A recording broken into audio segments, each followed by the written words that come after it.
Hi, this is Rachel with Gentle Frog.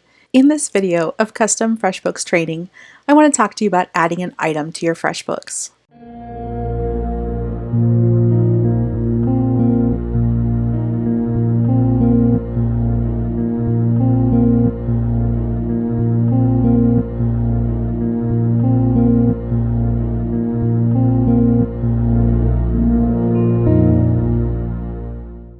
Right now I've just logged into FreshBooks and I'm on the dashboard page.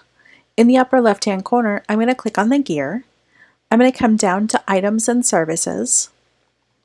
And I'm actually just going to add a service. So let's click on the tab for Services. In the upper right-hand corner, we'll click on Create New. I'm going to choose Service. And then I'm going to say Rachel's Example Service. And we'll say the example service is $9.99 and it's a billable service. Now we'll click Save. At this point, I can now use Rachel's example service on invoices as well as timesheets. In future videos, I'll show you how that's done. If you have any questions, please don't hesitate to leave a comment, send me an email, or schedule an appointment. Thank you so much.